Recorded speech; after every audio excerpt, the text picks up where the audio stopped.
Assalamualaikum, jumpa lagi di Anime Komik TV ya cuy. Oke cuy, di kesempatan kali ini kita gaskan lagi manhwa yang berjudul Kembalinya Sang Pembunuh Terkuat. Menceritakan tentang pemuda bernama Xian, seorang pembunuh terbaik di benua, membahas ajalnya yang tenggelam setelah dikhianati oleh kakaknya, orang yang paling dia percaya sepanjang hidupnya. Mungkin segitu aja penjelasannya ya cuy. Oke lah, gak usah banyak basa-basi, kita gaskan aja langsung ke pembahasannya. Cerita diawali pada sebuah konflik di mana Xian tengah menghadapi begitu banyak kesatria yang saat ini tengah mengepung dan mencoba untuk melumpuhkannya. Nampak Xian begitu kesulitan menghadapi semua musuhnya. Bagaimana tidak, dia seorang diri menghadapi banyaknya musuh yang dijuluki sebagai komandan terkuat di benua. Lalu seorang pria berjalan mendekatinya sembari mengatakan, sungguh pemandangan yang begitu indah ketika melihat seorang kenaik menghadapi komandan terkuat di benua sendirian tanpa bantuan siapapun. Walaupun mereka adalah pasukan yang dikenal sebagai komandan terkuat dan jumlah mereka yang lumayan banyak, tetapi nampaknya mereka juga begitu kesulitan melawan satu orang saja.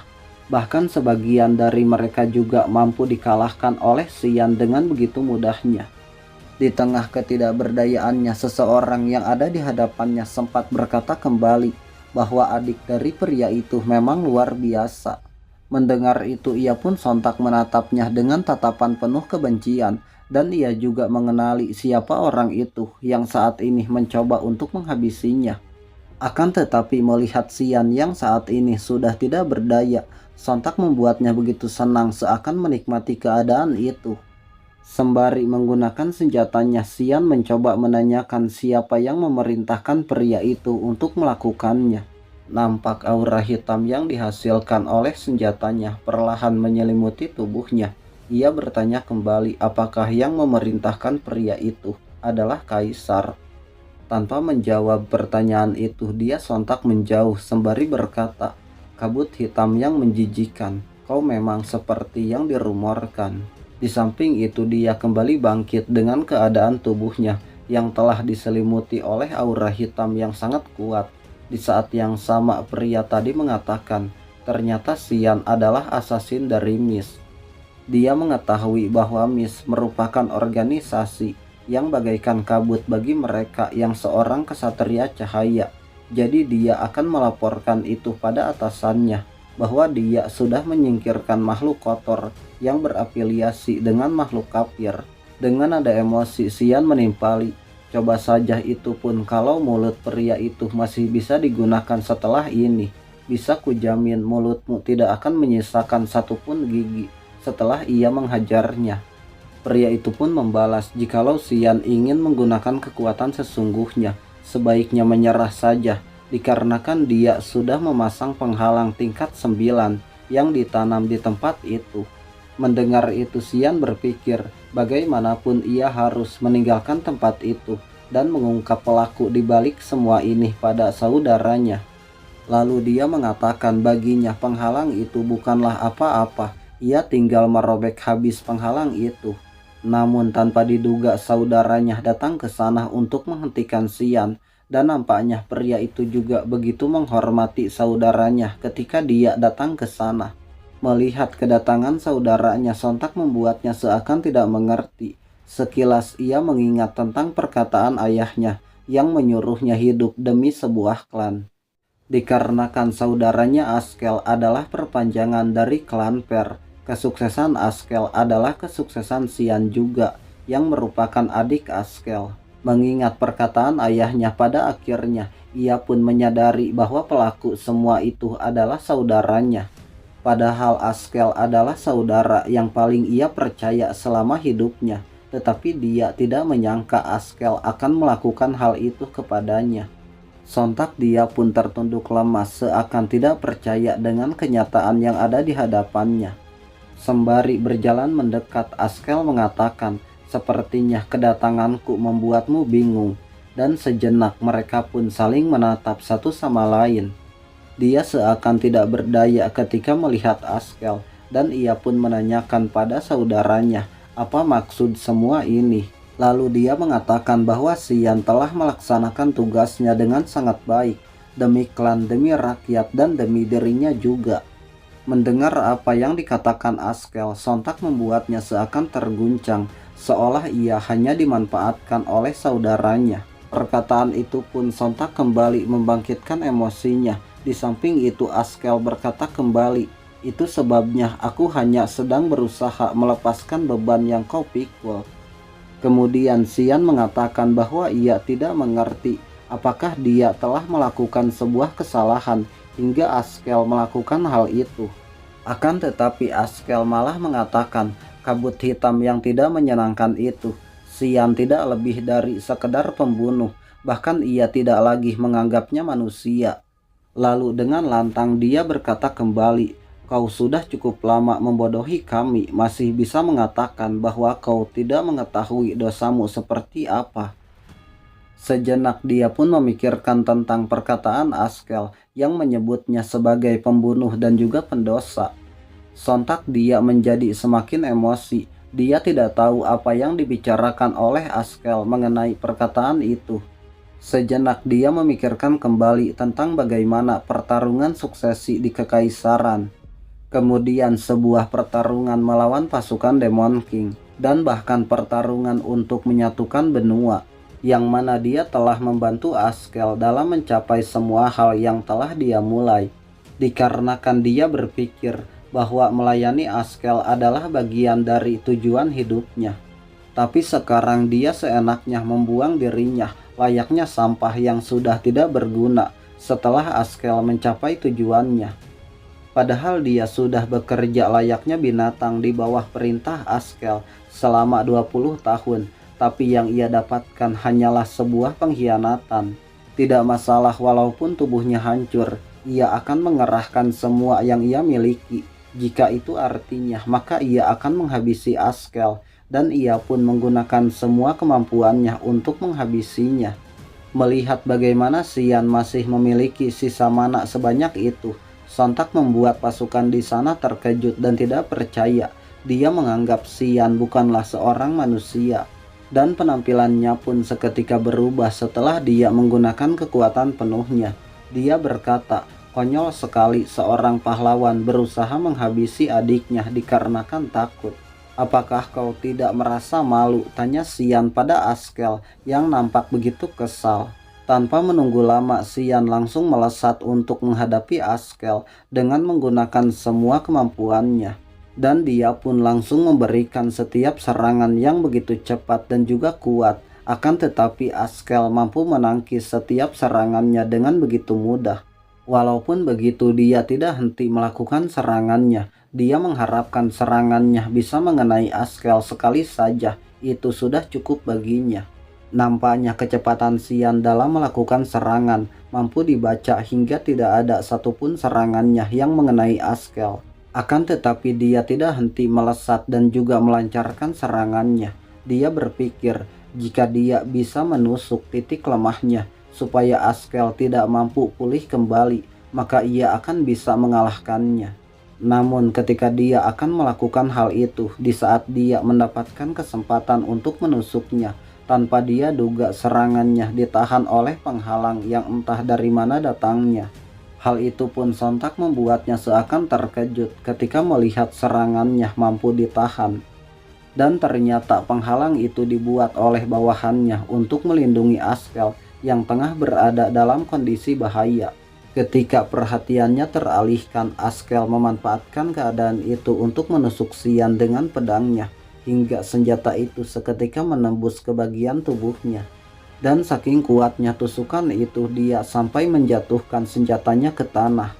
Kemudian Askel berkata kembali, tadinya ia ingin memberinya kematian yang tidak menyakitkan dikarenakan Xian adalah adiknya, tapi ternyata Xian malah menunjukkan sifat aslinya. Dari awal ia sudah mengetahui makhluk seperti apa adiknya ini. Ia menganggap bahwa Xian adalah demon.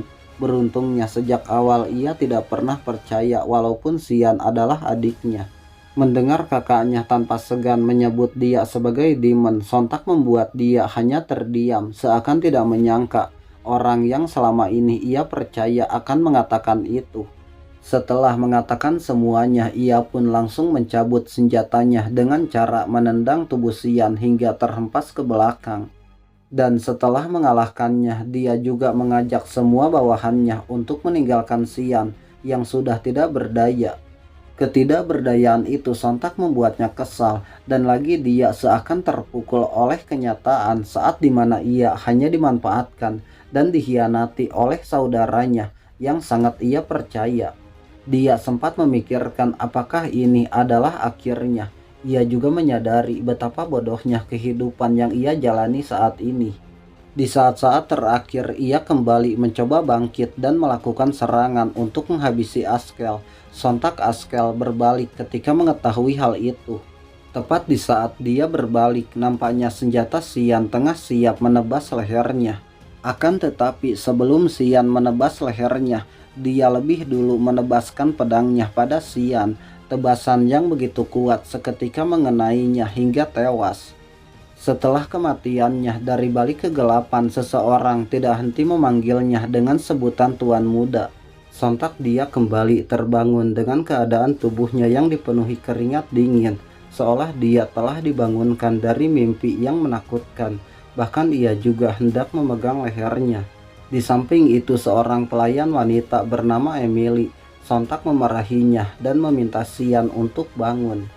Akan tetapi Emily sontak terkejut ketika Xian menanyakan mengapa wanita itu bisa berada di sana. Namun dia seakan menyadari sesuatu setelah ia melihat Emily ada di sana. Wanita itu pun seakan tidak mengerti apa yang Xian bicarakan. Di samping itu Xian berpikir, sudah 20 tahun lamanya dia tidak melihat Emily. Dan wanita itu juga masih sama seperti terakhir kali ia melihatnya. Ia juga mengingat bahwa tempat itu adalah kamar yang biasa ia tinggali sewaktu anak-anak. Bahkan penataan ruangannya juga masih sama. Melihat itu sontak membuatnya ingat akan sesuatu, seakan tidak percaya. Ia pun langsung meraba wajahnya, dan ternyata ia telah kembali menjadi seorang bocah lagi. Di saat dia masih tidak percaya dengan keadaan itu, dengan nada kesal Emily sempat memanggilnya kembali. Dia berkata nampaknya Tuan Muda sengaja mengulur waktu dikarenakan tidak ingin latihan. Mohon cepatlah bersiap untuk melakukan latihan. Mengetahui itu, dia bertingkah layaknya seorang bocah biasa. Dia bertanya-tanya latihan apa yang dimaksudkan oleh Emily. Dikatakan bahwa tempat itu adalah wilayah klan Per, dan Xian merupakan seorang tuan muda dari klan itu. Dia yakin bahwa sekarang dia telah kembali ke masa lalu, tepatnya di wilayah Duk, yang mana itu adalah keluarganya. Dia juga sempat bertanya-tanya apakah saat ini adalah kejadian di mana dia melihat kilas balik kehidupannya sebelum ia mati. Tentunya dia ingat 20 tahun yang lalu pada tahun pendirian 985 pada tanggal 1 Maret, 1 tahun sebelum dia masuk ke akademi, yang mana setiap tahun keluarganya selalu mengadakan sesi latihan duel. Ayahnya yang merupakan pemilik wilayah ini, seorang duk dari klan Per, secara langsung menghadiri acara itu, sehingga membuatnya menjadi acara yang begitu penting. Dan lawan duelnya adalah Kran. Dia seumuran dengannya yang juga merupakan saudara tirinya. Margaret RZ, dia adalah istri Duk dan juga ibu dari Kran sekaligus ibu tirinya.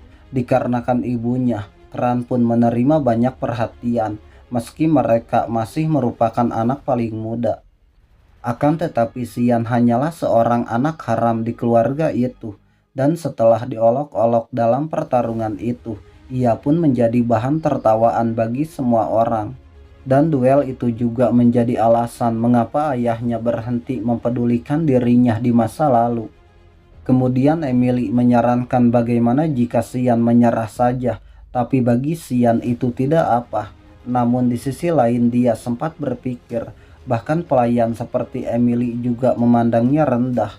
Sontak dia sempat terkejut ketika mengangkat senjatanya. Padahal senjata itu hanyalah pedang rapier, tapi entah mengapa pedang itu sangat berat.